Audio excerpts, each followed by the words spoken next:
Dear students, Kalpataru college of BSc nursing Udaipur के अंदर जो फर्स्ट ईयर के फ्रेशर स्टूडेंट्स हैं उनके लिए आज से हम क्लास को स्टार्ट करेंगे। माई सेल्फ पीयूष कुमार जैन, और आज अपनी जो फर्स्ट क्लास रहेगी वो आपके इंट्रोडक्शन रिलेटेड रहेगी। Right, introduction means I would like to introduce your syllabus. मैं आपके सिलेबस को इंट्रोड्यूस करना चाहता हूँ, तो आपको थोड़ा रफ आइडिया मिले कि आपके सिलेबस में क्या क्या सब्जेक्ट्स हैं और किस तरह से उसको हमें पढ़ना है और समझना है। सिलेबस के इंट्रोडक्शन के बाद हम एक फंडामेंटल ऑफ नर्सिंग की क्लासेस को आज से ही हम स्टार्ट कर देंगे। सो आपको थोड़ा पेन और कॉपी लेकर बैठना है क्लास के अंदर।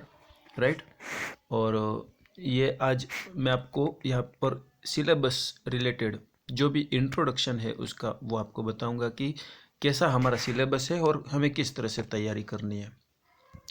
सो डियर स्टूडेंट्स, जो मैं आपको सिलेबस दिखा रहा हूँ ये बीएससी नर्सिंग का सिलेबस है, और इस क्लास के अंदर हम फर्स्ट ईयर बीएससी नर्सिंग के सिलेबस को डिस्कस करेंगे। सो डियर स्टूडेंट्स, यहाँ पर फर्स्ट ईयर राइट, और सिलेबस जो हमारा है वो कैसा है, आईएनसी से रजिस्टर्ड या आईएनसी से recognised Indian council of nurse. Right, Indian council of nurse, India के अंदर नर्सिंग काउंसिल जो कि एक अथॉरिटी बॉडी है जो कि सारे नर्सिंग कॉलेजेस को रेगुलेट करती है, और आईएनसी एंड आरयूएचएस दोनों से मान्यता प्राप्त जो सिलेबस है, दोनों के द्वारा जो इशू किया गया जो सिलेबस है उसको आज हम डिस्कस करेंगे और हमारी फर्स्ट क्लास को इसी वीडियो के अंदर स्टार्ट कर देंगे। सो डियर स्टूडेंट्स, ये रहा आपका सिलेबस जिसके अंदर फर्स्ट ईयर के जो सब्जेक्ट्स हैं उन सब्जेक्ट को हम सबसे पहले देखेंगे। सो यहाँ पर फर्स्ट नंबर पर जो सब्जेक्ट है वो इंग्लिश है जो कि कंपलसरी है। राइट, एनाटॉमी, सारे सब्जेक्ट कंपलसरी हैं यहाँ पर। ओके, लेकिन क्या डिफरेंस है मैं आपको बता दे रहा हूँ। एनाटॉमी एंड फिजियोलॉजी, राइट, पहला सब्जेक्ट अपना रहता है एनाटॉमी एंड फिजियोलॉजी, दोनों को साथ में पढ़ा जाता है। सेकेंड सब्जेक्ट अपना रहता है न्यूट्रिशन जो कि बायोकेमिस्ट्री के साथ में पढ़ा जाता है। Anatomy, physiology, nutrition, biochemistry. Right, इसके बाद है नर्सिंग फाउंडेशन जिसका दूसरा नाम है फंडामेंटल ऑफ नर्सिंग। इसका दूसरा नाम क्या है, फंडामेंटल ऑफ नर्सिंग। आप जो नर्सिंग एजुकेशन ले रहे हैं उसका जो आधारभूत सब्जेक्ट अपन कहेंगे वो रहेगा नर्सिंग फाउंडेशन या फंडामेंटल ऑफ नर्सिंग। नर्सिंग करने से पहले नर्सिंग का जो आधारीय ज्ञान जो होना चाहिए, बेसिक नॉलेज जो होना चाहिए, वो इस सब्जेक्ट के अंदर आता है, और ये सब्जेक्ट सिर्फ नर्सिंग स्टूडेंट्स के लिए ही होता है जो कि एक सेंट्रल सब्जेक्ट है और ये सभी सब्जेक्ट से रिलेशन रखता है। इसके बाद अपना जो नेक्स्ट सब्जेक्ट है वो साइकोलॉजी है जिसको हम मेंटल हेल्थ के रूप में थर्ड ईयर के अंदर भी पढ़ते हैं। तो यहाँ पर साइकोलॉजी है, नॉर्मल ह्यूमंस की जो साइकोलॉजी है, सोच है, स्टडी ऑफ माइंड, वो यहाँ पे किया जाता है इस सब्जेक्ट में। और माइंड के अंदर जो डिसऑर्डर्स आते हैं, मेंटल हेल्थ रिलेटेड जो साइकेट्रिक सब्जेक्ट जो होता है वो हम थर्ड ईयर में यहाँ पे पढ़ते हैं। इसके बाद जो माइक्रोबायोलॉजी है, राइट, ये भी एक सिंगल सब्जेक्ट है। साइकोलॉजी, माइक्रोबायोलॉजी, कंप्यूटर्स भी आपका एक सब्जेक्ट है, हिंदी एक सब्जेक्ट है आपका, लाइब्रेरी भी एक सब्जेक्ट है। लाइब्रेरी वर्क के अंदर आप सेल्फ स्टडी मीन्स यहाँ पे कोई इसके एग्ज़ाम नहीं होते, लेकिन ये लाइब्रेरी वर्क और सेल्फ स्टडी जैसे हम असाइनमेंट्स वगैरह जो देते हैं वो आपको लाइब्रेरी से बुक इशू करके बनाने होते हैं, तो वो यहाँ पे मेंशन किया गया है। और को क्यूरिकुलर एक्टिविटीज़ मीन्स छोटे मोटे सेमिनार, केस प्रेजेंटेशन या डेमोस्ट्रेशन में पार्टिसिपेट करना, ये इसके अंदर आता है। तो क्या चीज़ें कैसे करनी है ये हम आपको जैसे इसका समय आएगा उस समय आपको हम समझा देंगे। अभी मैंने आपको इस स्लाइड के अंदर अपने सिलेबस को अपन ने डिस्कस किया है जो कि फर्स्ट ईयर का ये सिलेबस है, फर्स्ट ईयर के सब्जेक्ट्स हैं, जिसके अंदर एनाटॉमी एंड फिजियोलॉजी ये मानव की संरचना और क्रिया विधि से संबंधित सब्जेक्ट है, और जो कि नॉर्मल ह्यूमन बॉडी कैसी रहती है वो इस सब्जेक्ट में हम पढ़ते हैं। और उसमें जब डिजीज़ कंडीशन आ जाती है, उस नॉर्मल बॉडी के अंदर जब डिजीज़ आएगी तो एबनॉर्मलिटीज़ जो होती हैं, राइट, एबनॉर्मल बॉडी या डिजीज्ड बॉडी, जो भी डिजीज़ कंडीशंस है वो हम सेकेंड ईयर में पढ़ते हैं, राइट। इसके बाद न्यूट्रिशन के अंदर हम पेशेंट को किस तरह से डाइट देनी है उससे related protein, vitamin, right, nutrients सारे इसके अंदर आ गए, कार्बोहाइड्रेट्स, फैट्स वगैरह, तो वो सब हम न्यूट्रिशन के अंदर पढ़ते हैं। बायोकेमिस्ट्री, बॉडी के अंदर होने वाले केमिकल जो भी प्रोसेस होते हैं, बहुत ही छोटा सब्जेक्ट है ये, बिल्कुल सबसे बड़ा सब्जेक्ट ये है फंडामेंटल ऑफ नर्सिंग, और ये एक सेंट्रल सब्जेक्ट है। ये बेसिक नॉलेज है जो कि हम इस शुरुआती क्लासों के अंदर पढ़ेंगे। तो डियर स्टूडेंट्स, मैंने जैसा कि आपको कहा, नर्सिंग फाउंडेशन का दूसरा नाम है फंडामेंटल ऑफ नर्सिंग, नर्सिंग के फंडामेंटल्स, ये सब्जेक्ट का नाम है। तो आइए देखते हैं क्या है। इसको हम शॉर्ट में FON कहते हैं जिसका फुल फॉर्म क्या है, फंडामेंटल ऑफ नर्सिंग या नर्सिंग फाउंडेशन के नाम से ये जाना जाता है। इस सब्जेक्ट को अभी निशा मैडम ने आपको कुछ इसके अंदर इंट्रोड्यूस किया है, और साथ में माई सेल्फ पीयूष जैन। तो हम दो फैकल्टी इस सब्जेक्ट के लिए अभी स्टार्टिंग कर रहे हैं अपना वर्क, और निशा मैडम का जो भी पोर्शन दिया गया है उनके भी लिंक्स आपको मिलती रहेंगी समय पर। और आज अपनी क्योंकि फर्स्ट क्लास है तो मैं इंट्रोडक्शन के साथ फंडामेंटल ऑफ नर्सिंग के प्लान को पूरा समझा रहा हूँ। वहाँ के सब्जेक्ट्स को अपन इंट्रोडक्शन से लगा के सब्जेक्ट को स्टार्ट करेंगे आज ही। सो डियर स्टूडेंट्स, अब जैसा कि मैंने कहा कि फंडामेंटल ऑफ नर्सिंग के अंदर जो यूनिट्स रहते हैं, राइट, फंडामेंटल ऑफ नर्सिंग के अंदर अलग अलग यूनिट्स रहते हैं। उन यूनिट्स को यदि मैं सिलेबस में डिटेल बताऊं, राइट, तो किस तरह से रहेंगे कि अलग अलग यूनिट रहेंगे, राइट। जैसा कि मैं नेक्स्ट जो भी अपना सिलेबस है उसके अंदर आपको सिलेबस की PDF यदि अवेलेबल होती है करवा दूंगा, तो उससे क्या होगा कि आपको थोड़ा और समझने में आसानी रहेगी। First unit, second unit, third unit, fourth unit, fifth unit, sixth unit, seventh, eighth, इस तरह से कुछ यूनिट हैं। और उन यूनिट्स के अंदर जो टॉपिक्स रहते हैं उन टॉपिक्स को हम 1 बाय 1 डिस्कस करेंगे क्लासेस के अंदर। लेकिन ये सब करने से पहले हमें बेसिक नॉलेज होना चाहिए, जो कि बहुत महत्वपूर्ण होता है और क्लास को अंडरस्टैंड करने के लिए बहुत ज़रूरी होता है, right. So dear students, introduction portion से निशा मैडम ने कुछ टॉपिक्स स्टार्ट किए हैं जो कि आप सभी को नॉलेज उसके बारे में है, और मैं भी इंट्रोडक्शन से रिलेटेड ही एब्रीवेशंस, इस यूनिट को शुरू करने से पहले भी एब्रीवेशंस, राइट, तो उन एब्रीवेशंस टर्मिनोलॉजी को अपन यहाँ पे डिस्कस करेंगे।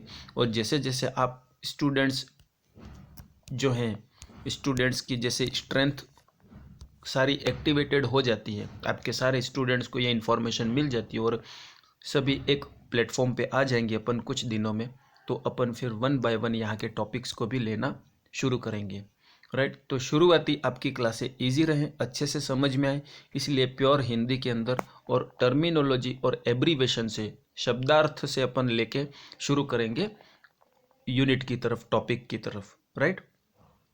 तो आई होप कि आप सिलेबस के बारे में अच्छे से समझ गए हैं। ओके, सो डियर स्टूडेंट्स, मैं आपसे ये कहना चाहता हूँ कि क्लास को पढ़ने से पहले पहली बात तो ये कि आपके उज्जवल भविष्य के लिए और आपके अच्छे करियर के लिए, राइट, आपके अच्छे करियर के लिए जो क्लासेस आज से स्टार्ट होंगी, तो इस फर्स्ट क्लास में आप सभी को मेरी तरफ से बहुत बहुत शुभकामनाएं और सभी के लिए बेस्ट विशेस। आप अभी आज मेरे द्वारा पढ़ाई गई फर्स्ट क्लास से लेके और अदर सारे टीचर्स और कल्चरल कॉलेज BSc नर्सिंग के अंदर पढ़ी हुई सारी क्लासेस का ज़्यादा से ज़्यादा नॉलेज गहन करें, ज़्यादा से ज़्यादा ज्ञान प्राप्त करें और उसका अपना दैनिक जीवन में प्रैक्टिकल लाइफ के अंदर उतारें और नाम कमाएं और अपना बहुत अच्छा करियर बनाएं। इन शुभकामनाओं के साथ मैं आज अपनी फर्स्ट क्लास स्टार्ट करता हूं। तो अपना जो फर्स्ट टॉपिक है, राइट, वो टॉपिक अपना रहता है आज का एब्रीवेशन। राइट। मीन्स ये कोई यूनिट से लिया गया टॉपिक नहीं है, ये एब्रीवेशन है, टर्मिनोलॉजी है, जो कि आपके कंप्लीट होल जितनी भी नर्सिंग लाइफ है आपकी, आज से लगा के जब तक आप अपने सफलता नहीं पा लेते हो और उसके बाद भी ये एब्रीवेशन आपके तब तक काम आते रहेंगे। राइट। तो आज मैंने एब्रीवेशन के नाम से एक क्लास बनाई है और इस क्लास के अंतर्गत एब्रीवेशन का मतलब होता है, जो होता है वो होता है टर्मिनोलॉजी। टर्मिनोलॉजी का मतलब ये होता है टर्म, जो ज्ञान, टर्म जो शब्द होते हैं, मेडिकल वर्ड्स जो होते हैं, उनका मीनिंग क्या होता है। राइट। तो टर्म को हम मेडिकल टर्म विथ मीनिंग, ये हमारी क्लास रहेगी। आज हम कुछ टर्म्स को डिस्कस करेंगे, जो टर्म्स आज आप अच्छे से याद कर लेंगे तो यही चीज़ें आपके एग्ज़ाम में, इंटरव्यू के अंदर, कम्पिटिटिव एग्ज़ाम्स में, जॉब मिलने के बाद आपके डेली जो और फ्यूचर के बड़े प्रोफेशन के अंदर भी ये टर्मिनोलॉजी तब तक आपका साथ देंगी। राइट। सो डियर स्टूडेंट्स, कोई भी चीज़ होती है, राइट, कोई भी चीज़ होती है, राइट। फॉर एग्जाम्पल, जैसे कि आपका नाम चंद्र प्रकाश है, राइट, आपका नाम क्या है, चंद्र प्रकाश है। तो बार बार चंद्र प्रकाश कहने में, लिखने में और बोलने में समय लगता है, राइट, और हमारी लैंग्वेज जो है वो ज़्यादा कॉम्प्लिकेटेड होती है। तो हम इसको डायरेक्ट क्या कर देंगे, सीपी कर देंगे, राइट, क्या कर देंगे, सीपी कर देंगे। तो हमने जो सीपी कर दिया वो क्या है, टर्म हो गया, वो एब्रीवेशन हो गया, और उसका मीनिंग क्या हुआ, चंद्र प्रकाश। समझ में आ गया। इसी तरह से एक दूसरा एग्जाम्पल देता हूँ मैं।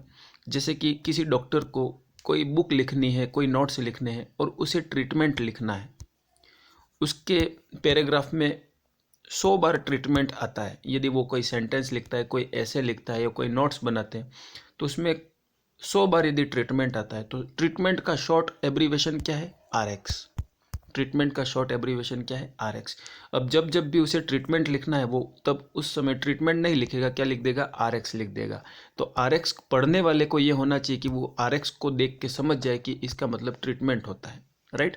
तो यही चीज़ें हैं कि जो लॉन्ग वर्ड्स होते हैं, जिनका मीनिंग लॉन्ग होता है, उनको शॉर्ट फॉर्म में लिखा जाता है, वही अपने लिए क्या होते हैं, एब्रीवेशन होते हैं। सो डियर स्टूडेंट्स, आज की इस फर्स्ट स्लाइड में मैंने आपको ये बताया कि एब्रीवेशन क्या होते हैं। राइट। अब हम वन बाय वन जो एब्रीवेशन, जो मेडिकल टर्म हमारे करियर के लिए और हमारे फील्ड में यूज़ किए जाते हैं मोस्ट कॉमनली और सिंपलेस्ट, उनको हम अपनी फर्स्ट क्लास के अंदर लेते हैं। सो डियर स्टूडेंट्स, ये जो है हमारे कुछ मेडिकल एब्रीवेशंस हैं, जिनका मीनिंग रेड कलर में जो आपको दिख रहे हैं, राइट, वो टर्मिनोलॉजी है या एब्रीवेशन है, और ब्लैक कलर में आपको जो दिख रहा है वो उनका मीनिंग है। So first, D means daily. D means होता है डेली, राइट। डेली का मतलब ये है कोई मेडिसिन हमको डेली देनी है, राइट, कोई मेडिसिन हमको डेली चलानी है, या गर्म पानी की सिकाई डेली करनी है, या कोई इंजेक्शन डेली लेना है, या कोई एक्सरसाइज डेली करना है, या डॉक्टर का विजिट वहाँ डेली करवाना है, या बीपी डेली चेक करनी है। तो उस वर्ड के लिए अपन बीपी, डी, ऐसा यदि आपको देखने को मिल जाए तो डी का मतलब आप समझिएगा क्या होता है, डेली होता है। इसका मतलब ये कि बीपी आपको क्या लेना है, डेली चेक करना है। राइट। बीपी कैसे लेते हैं, इंजेक्शन्स कैसे लेते हैं, सब हम स्टेप बाय स्टेप को समझेंगे। उसके पहले हमें टर्मिनोलॉजी से हमें क्लियर होना है। राइट। सो डियर स्टूडेंट्स, लेकिन एक बात मैं आपको कहूँ कि ये डी जो है वो अक्सर यूज़ नहीं किया जाता है, क्योंकि यहाँ पे डेली वर्ड का जो यूज़ है उसके लिए कुछ और टर्मिनोलॉजी भी रहती है, जिसके साथ दूसरी चीज़ों का मीनिंग भी जुड़ा हुआ रहता है। तो वो टर्मिनोलॉजी 2 या 2 से ज़्यादा अर्थ को भी कवर कर लेती है। राइट। इसलिए डी बहुत सिंपल वर्ड है, यूज़ नहीं किया जाता है, पर आपके नॉलेज के लिए मैं आपको बता रहा हूँ, डी मीन्स होता है डेली, जैसा कि हमें स्लाइड में दिख रहा है। तो इस स्लाइड के अंदर इस तरह से बहुत सारे एब्रीवेशन हैं, लेकिन आज हम इस क्लास के अंदर उन टर्मिनोलॉजीज़ को पढ़ेंगे जो टर्मिनोलॉजी आप जैसे हॉस्पिटल प्रैक्टिस में जाएंगे तो बार बार आपको वो टर्मिनोलॉजी देखने को मिलेंगे, वो एब्रीवेशंस देखने को मिलेंगे। सो डियर स्टूडेंट्स, सबसे पहले मैं बात करता हूँ BID। सबसे पहले मैं बात करता हूँ BID। What is the BID? Right. अब फॉर एग्जांपल, आप सभी ने पैरासीटामोल मेडिसिन का नाम सुना होगा, पैरासीटामोल, राइट। अब पैरासीटामोल को हम शॉर्ट में P मोल भी बोलते हैं, राइट। जब डॉक्टर्स लिखते हैं तो पी मोल भी इसको लिखते हैं। पी मोल मीन्स आपको समझ जाना है पैरासीटामोल, और पैरासीटामोल की पूरी स्पेलिंग होती है इस तरह से, पैरासीटामोल, राइट।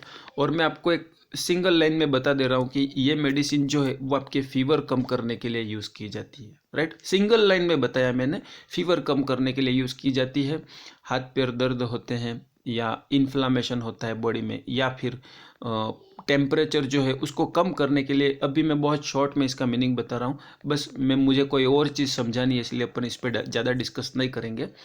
तो पैरासीटामोल मेडिसिन का नाम है जो यूजुअली बुखार के अंदर और फीवर में दी जाती है, जिसको हम शॉर्ट में क्या कहते हैं, पी-मोल कहते हैं। लेकिन मैं आपको बताना ये चाह रहा हूँ कि यदि कोई डॉक्टर पैरासीटामोल के आगे BID लिख देते हैं, BID लिख देते हैं, राइट। पैरासीटामोल के आगे क्या लिख देते हैं, BID लिख देते हैं, तो हमें क्या करना है, हमें वो पैरासीटामोल कैसे देनी है, समझ में आ रहा है, हमें वो मेडिसिन कैसे देनी है। तो BID का मतलब होता है दिन में 2 बार, 2 पर डे, दिन में 2 बार, समझ में आ गया। अब दिन में 2 बार कोई मेडिसिन कैसे देते हैं, तो जैसे कि एक आपने देखा होगा मेडिकल वाले इस तरह से मेडिसिन पे इस तरह से करते हैं। इसका मतलब ये हुआ कि एक सुबह लेनी है, एक शाम को लेनी है, समझ में आ गया। यदि मेडिकल वाले या डॉक्टर्स किसी दवाई पर इस तरह से लिख दें 1, 2 और 3, तो इसका मतलब ये होता है कि ये मेडिसिन दिन में 3 बार लेनी है, ये मेडिसिन दिन में 3 बार लेनी है। सो डियर स्टूडेंट्स, जो मेडिसिन राइट, डियर स्टूडेंट्स, मैं आपको ये बता रहा हूँ कि जो मेडिसिन दिन में 2 बार लेनी हो, जो मेडिसिन दिन में 2 बार देनी हो पेशेंट को, उसके लिए तो हम BID लिख रहे हैं। एक सुबह, राइट, एक सुबह और एक शाम, समझ में आ गया। तो यदि कोई मेडिसिन एक सुबह देनी है और एक शाम को देनी है के लिए BID, या किसी मेडिसिन के आगे BID लिखा हुआ है, तो आप समझ जाओ कि एक मेडिसिन सुबह 10 बजे देनी है, एक गोली सुबह 10 बजे देनी है और एक गोली शाम को 10 बजे देनी है। इसका मतलब ये होता है, BID का मतलब ये होता है कि 24 घंटे के अंदर आपको 2 बार ये गोली देनी है। या इसका एक और मतलब ये होता है कि हर 12 घंटे में एक गोली देनी है, समझ में आ गया। 12 घंटे में ये गोली दी, नेक्स्ट 12 घंटे में ये वाली गोली दी, और फिर नेक्स्ट डे के अंदर फर्स्ट 12 घंटे में फिर, इसका मतलब ये हुआ कि एक दिन में 2 गोलियां ये हो गई। ओके, सो डियर स्टूडेंट्स, मैं आपको ये बताना चाह रहा हूँ कि BID का मतलब 2 होता है। बी यहाँ पे रिलेटेड होता है बाई से, इन अ डे, ऐसा, राइट। ये इसका, और इसका लैटिन में और मीनिंग निकलता, उस मीनिंग को यदि हम हिंदी में ट्रांसफर करें तो वो सुबह और शाम, दिन में 2 बार इसका अर्थ निकलता है। नेक्स्ट हम लेते हैं डियर स्टूडेंट्स, वो हमारा रहता है टर्मिनोलॉजी TID, राइट। यदि दिन में 3 बार देना हो, तो उसे हम क्या लिखते हैं, TID, twice in a day, right, जिसके अंदर सुबह, दोपहर, राइट, और शाम, सुबह, दोपहर और शाम, समझ में आ गया, सुबह, दोपहर और शाम। अब मैं एक चीज़ आपको ये बता दे रहा हूँ कि कोई मेडिसिन यदि दिन में 2 बार देनी हो, तो उसका यूजुअली जो समय रहता है वो सुबह 10 बजे और शाम को 10 बजे। यूजुअली जो जिस तरह से, जैसे एंटीबायोटिक हो गया, पैरासीटामोल हो गया, इस तरह से जो मेडिसिन रहती है वो सुबह 10 बजे और शाम को 10 बजे। या अपन ये कह सकते हैं अधिकतर ऐसी मेडिसिन जो खाने के बाद लेती हैं तो वो सुबह खाने के बाद, शाम को खाने के बाद, राइट। खाने के पहले के लिए क्या टर्मिनोलॉजी है, खाने के बाद वाली गोली लेने के लिए क्या टर्मिनोलॉजी, उनको भी हम डिस्कस करेंगे। अभी आपको इतना समझना है, कितना समझना है कि BID means twice a day और TID मीन्स थ्वाइस अ डे, दिन में 3 बार, राइट। जो गोली दिन में 2 बार ली जाती है उसके लिए तो हम BID लिखते हैं, और 3 बार ली जाती है उसके लिए हम TID लिखते हैं। अब जैसे कि मैंने आपको यहाँ पे समय 10-10 का बताया, तो इसका जो समय रहता है TID का समय, वो सुबह 6 बजे, दोपहर में 2 बजे और शाम को 10 बजे। ये इस तरह से हो गया TID, राइट। तो डियर स्टूडेंट्स, आई होप कि आपको अच्छे से समझ में आ रहा है।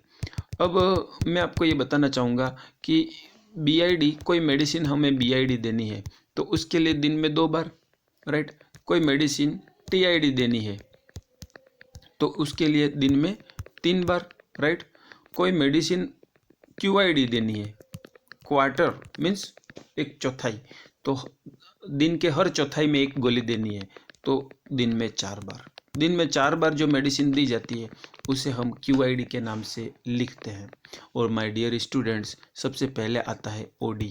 OD मीन्स होता है दिन में 1 बार, राइट। सो मैं एक बार फिर से रिवाइज कर रहा हूँ। यदि कोई गोली दिन में 1 बार देनी है या कोई गोली डेली देनी है, डेली 10 बजे, रोज सुबह 6 बजे, रोज शाम को 6 बजे, इस तरह से दिन में 24 घंटे में 1 बार देनी है, तो उसके लिए हम क्या वर्ड यूज़ करेंगे माय डियर स्टूडेंट्स? हम वर्ड यूज़ करेंगे यहाँ पर OD, राइट। हम वर्ड क्या यूज़ करते हैं? OD। दिन में 2 बार देनी है तो हम वर्ड यूज़ करते हैं BID। B से याद रखना है बाई और T से याद रखना है ट्राई, राइट। तो TID दिन में 3 बार, QID लिखा है दिन में 4 बार। माय डियर स्टूडेंट्स, आप सभी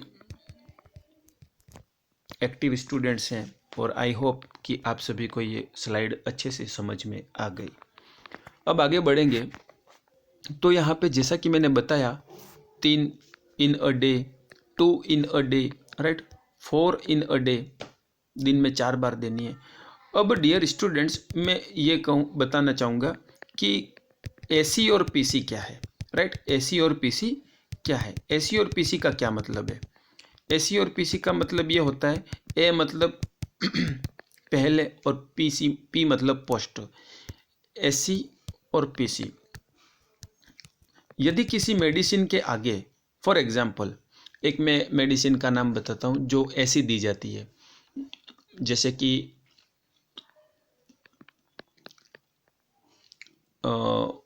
रेंटेक, राइट। जैसा कि नाम आपको पता है, कुछ लोगों को पता होगा रेंटेक टैबलेट का क्या काम है। एसिडिटी के लिए यूज़ की जाती है, राइट। किसके लिए? एसिडिटी के लिए यूज़ की जाती है।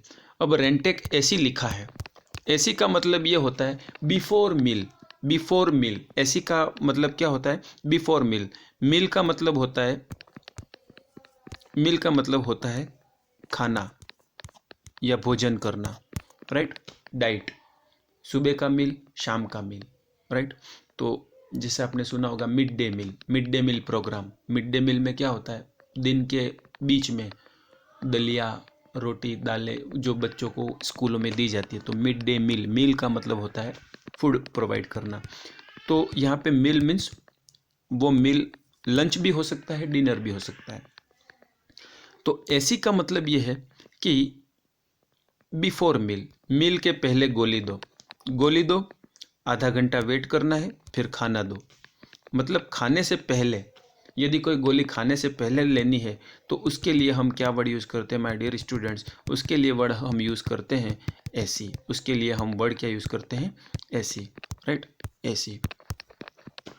और यदि हमें कोई खाने के बाद में यदि कोई रहती है, जैसे कि कोई एंटीबायोटिक का मैं एग्जांपल देता हूँ जो खाने के बाद ली जाती है। जैसे मैं एंटीबायोटिक का नहीं छोड़ के अभी पैरासीटामोल का मैंने नाम लिया था, तो पैरासीटामोल ही ले लेता हूँ, राइट। किसी को फीवर लगता है, बुखार आता है, तो उसे गोली दी जाती है पैरासीटामोल के नाम से, राइट। उसका टेम्परेचर चेक करके डॉक्टर के द्वारा प्रिस्क्रिप्शन के अकॉर्डिंग पैरासीटामोल नाम की टैबलेट दी जाती है, जो कि PC लिखी हुई होती है। एक्चुअल में इस टैबलेट के आगे कोई PC लिखता नहीं है, राइट। लेकिन मैं फिर भी बता रहा हूँ क्योंकि ये अंडरस्टैंडिंग पर्पस से, वैसे बिना लिखे भी हमें समझ जाना चाहिए कि ये PC देना है। लेकिन कुछ मेडिसिन ऐसी आती है जिनके आगे PC लिखा हुआ आता है, जैसे एग्जाम्पल के लिए कोई भी एंटीबायोटिक। अब एंटीबायोटिक क्या है, कितने प्रकार की होती हैं, क्या उनके एग्जाम्पल है, मार्केट में कौन सी एंटीबायोटिक अवेलेबल है, वो सब हम डिस्कशन बाद में करेंगे। अभी मैं एंटीबायोटिक लिख देता हूँ, कोई भी एंटीबायोटिक मेडिसिन है। एक एग्जांपल दे देता हूँ, सेफ्ट्रिएक्सोन, जो कि मोस्ट कॉमनली यूज़ की जाता है सेफ्ट्रिएक्सोन इंजेक्शन के नाम से, राइट। एजिथ्रोमाइसिन, सेफ्ट्रिएक्सोन, ये सब एंटीबायोटिक। तो एंटीबायोटिक, कुछ एंटीबायोटिक ऐसी रहती है जो खाने के बाद दी जाती है। तो एंटीबायोटिक की बात करें तो उसके आगे PC लिखा हुआ हो सकता है, मीन्स खाने के बाद देनी है, right. So my dear students, अभी तक मैंने आपको टोटल 6 टर्मिनोलॉजी बताई जिसका मीनिंग क्या होता है वो आपको एक बार मैं फिर रिवाइज कर देता हूँ, राइट। जैसे कि OD, वंस, OD का मतलब होता है once a day, once in a day, one in a day, एक दिन में एक लेनी है। BD का मतलब होता है 2 इन अ डे, दिन में 2 बार। BID या BD कुछ भी हो सकता है, यहाँ पे BID भी हो सकता है, BD भी दोनों का मीनिंग क्या है? 2 इन अ डे। TID का मतलब होता है, TID का मतलब होता है 3 in a day, 3 in a day. TID means 3 in a day. और QID का मतलब होता है 4 in a day, right, 4 in a day. 6 terminology तो ये हो गई। अब 2 टर्मिनोलॉजी कौन सी हो गई? AC and PC। 2 टर्मिनोलॉजी कौन सी हो गई? AC and PC, AC and PC। Before meal and after meal, खाने से पहले खाली पेट, खाली पेट वाली जो मेडिसिन्स रहती है उसको हम एसी के रूप में देते हैं, एसी पैटर्न में देते हैं। एसी का मतलब क्या होता है? खाली पेट। वो मेडिसिन्स जो खाली पेट देनी है उसके लिए हम मेडिसिन का नाम और उसके आगे एसी लिख देते हैं, राइट, ताकि पढ़ने वाला उसके अकॉर्डिंग रीड करे और उसके अकॉर्डिंग मेडिसिन एडमिनिस्टर करे पेशेंट को। और पीसी का मतलब होता है भरे पेट या खाने के बाद, या खाने के बाद, राइट। यहाँ पे कितनी देनी है, 2 देनी है, वो नहीं। अब मैं आपको एक चीज़ बता देता हूँ कि जो BID और TID और QID हैं, तो BID को कभी कभी BD के नाम से लिखा जाता है, और यूजुअली लिखा ही जाता है, BD के नाम से लिखा जाता है। TID जो है वो TDS के नाम से लिखा जा सकता है, राइट। तो TID TDS दोनों का मीनिंग एक ही है, दोनों एक जैसे होते हैं। QID को QD के नाम से लिखा जा सकता है, राइट। QD कहीं लिखा है तो आपको समझ लेना वो QID ही है और दिन में 4 बार ही है। डियर स्टूडेंट्स, आगे बढ़ेंगे। हमने 6 टर्मिनोलॉजी देखी। अब किसी मेडिसिन, ये लास्ट एग्जाम्पल मैं आपको बता रहा हूँ और अपन क्लास को एंड करेंगे। तो यहाँ पर जैसे कि कोई मेडिसिन है, एग्जाम्पल के लिए मैं पैरासीटामोल लिख देता हूँ, पैरासीटामोल, राइट, P मोल, पैरासीटामोल। और इसके आगे AC TDS लिखा है, AC TDS लिखा है। इसका मतलब क्या है कि खाली पेट तो देनी है लेकिन दिन में 3 बार देनी है। खाली पेट देनी है, दिन में 3 बार देनी है। तो आप एक सुबह 6 AM पे दे देना, उसके नाश्ते के आधे घंटे पहले दे देना, राइट। दूसरा आप उसको दोपहर में 2-3 बजे दे देना, 2 या 3 बजे आप दे सकते हो, 6-3। और रात का खाना, एग्जाम्पल के लिए पेशेंट 9 बजे खाना खाता है तो आप उसे 7 बजे दे दो या 8 बजे दे दो, राइट। तो ये क्या हो गया? दिन में 3 बार भी हो गया और ऐसी भी हो गया, राइट। ये टेबलेट भी ऐसी हो गई, ये भी खाने से पहले हो गई, ये भी खाने से बाद में हो गई। एक एग्जाम्पल मैंने आपको दिया है जिसको आपने समझा, और अगली क्लास में हम और दूसरे एग्जाम्पल, इसी मेथड के दूसरे एग्जाम्पल, इन्हीं 6 टर्मिनोलॉजी के दूसरे एग्जाम्पल को डिस्कस करेंगे ताकि आपका कॉन्सेप्ट क्लियर हो। फिर आगे के जो नेक्स्ट टर्मिनोलॉजी है उनको हम लेंगे। So dear students, I hope कि आपको क्लासेस अच्छी समझ में आई, और अपना फीडबैक, लाइक, शेयर, अपने जो फ्रेंड सर्कल है उसके अंदर शेयर, ये चीज़ें करें ताकि मुझे पता चले कि आप यहाँ से कितना नॉलेज गेन कर रहे हो, क्या मॉडिफिकेशन की और आपकी क्या रिक्वायरमेंट है, उसके अकॉर्डिंग अपन इसकी स्पीड को कम ज़्यादा रेगुलेट करना है, आपके अकॉर्डिंग होगा। All the best.